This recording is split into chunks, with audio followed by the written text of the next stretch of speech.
Alors je vous le répète depuis 5 à 6 ans, 6 ans très exactement, le Salon du Livre à Genève, c'est la fête du livre. Vous savez qu'il y a la morosité, il y a le prix unique, il y a la crise, mais si vous entendez le bruit autour de nous, même si les micros sont de haute performance, on s'aperçoit que la lecture papier et la lecture électronique, c'est un autre chapitre qu'on abordera, sont des choses qui regroupent des gens qui aiment la solidarité, qui mettent les noms de tous dans les livres. Et c'est souvent fait de rencontres, ce métier. C'est le cas avec Thomas Wüst, hein, on vous prononce Wüst en Suisse romande. Ah oui. Merci d'être venu.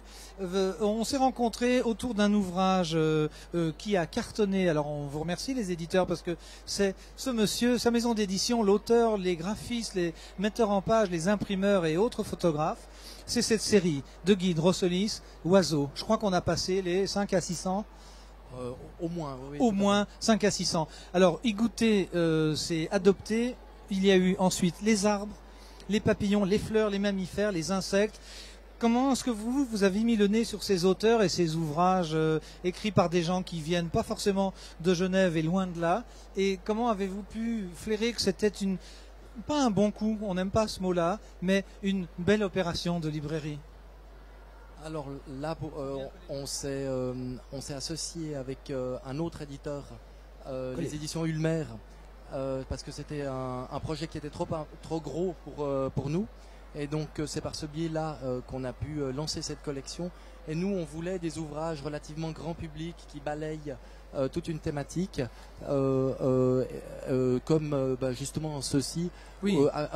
afin que les gens puissent avoir une sorte de fenêtre vers le savoir. Donc c'est une sélection d'espèces les plus courantes, et puis ça permet aux gens de rentrer dans la thématique et de faire un premier pas avant d'aller plus loin.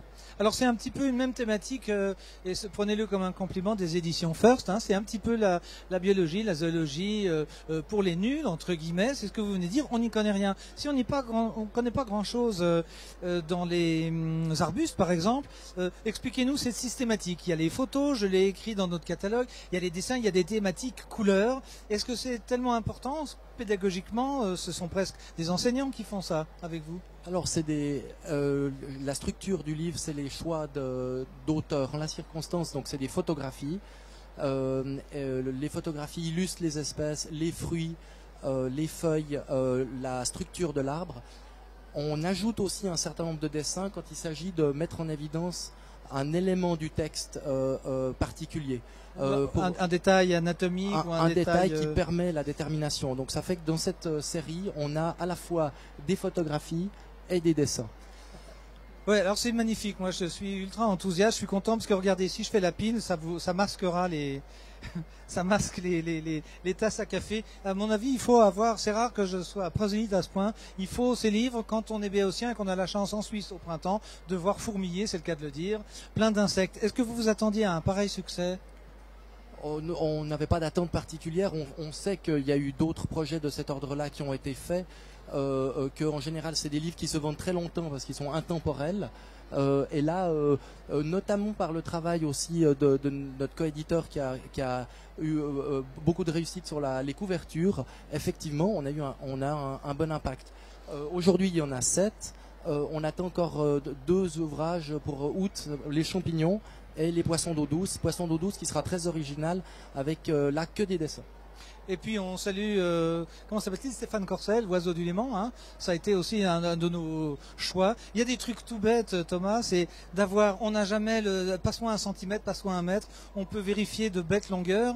L'accroche que j'avais choisie, c'est de dire prenez ce livre dans le rucksack, hein, parce qu'on peut avoir tout à disposition. Ce n'est pas facile non plus d'avoir des textes clairs. Le livre sur les papillons est un ouvrage de poésie, si ce n'est que par les noms des papillons qui sont magnifiques. Est-ce que comme éditeur, ça vous a fait un petit penchant de regarder la nature autrement, parce que vous avez baigné pendant la fabrication de ces livres? Est-ce que vous avez fait une petite rechute de leçons de choses, dans le meilleur sens du terme, comme à l'école? Alors moi j'ai eu beaucoup de plaisir à suivre les mammifères parce que Oh, c'est des espèces quand même relativement abordables. On a, je veux dire, un lynx ou Oui, quoique. Oui. non, dans le sens abordable, dans le sens où on les connaît, tandis que les espèces d'insectes, c'est réservé à une élite, à des spécialistes. Voilà, et donc les mammifères. On va conclure sur un test. Je vous laisse finir. Je vous laisse finir. Oui. Alors les mammifères, moi j'ai eu beaucoup de plaisir. Et puis là où c'était aussi intéressant pour les mammifères, c'est que, étant donné qu'il y a moins d'espèces de mammifères en Europe que d'insectes ou de plantes, on a réussi là à avoir un ouvrage qui pour le coup est exhaustif, avec énormément d'espèces de chauves-souris notamment, mais enfin il est complet quelque part, tandis que les autres sont volontairement un choix d'espèces les plus courantes. Voilà, alors pour conclure, un petit quiz pour vous qui nous écoutez du bout du monde ou de Genève. C'est un piège, je ne suis pas un spécialiste. Hein. Oui, oui. Pouvez-vous me dire, Thomas, combien de types de coccinelles? Moi, je croyais qu'il y avait qu'une sorte de coccinelle qui porte bonheur. Vous vous souvenez des noms qu'elle porte et combien il y en a là? Vous en donnez des exemples dans votre livre? Non, là, ça me dépasse. C'est trop dur. C'est du ressort des auteurs. Non, moi, je prends le relais à d'autres niveaux. C'est très bien, c'est pour vérifier. Moi, nous aussi. Coccinelle à 7 points, c'est celle que l'on doit voir, avec des petits points noirs. Il y a une coccinelle zébrée qui est magnifique, on dirait un grain de café décoré à la main. Coccinelle à 22 points, coccinelle à 13 points. Alors, ce que je vous conseille, ce qu'on vous conseille, hein, avec Thomas, c'est dans ce prochain printemps, quand les enfants s'ennuient, de prendre des petits pots de confiture en faisant 3 petits trous, et puis d'essayer de trouver des coccinelles, et celui qui gagne, c'est celui qui a trouvé la coccinelle à 22 points, on est d'accord? Et puis vous nous écrivez à France Loisirs. Merci Thomas, on sait que vous êtes très occupé. Encore bravo et merci de cette collaboration. N'oubliez pas qu'aujourd'hui, jeudi de mai, c'est le jour où Joël Dicker et d'autres auteurs suisses romans tout aussi méritants viendront nous rendre visite. À tout à l'heure.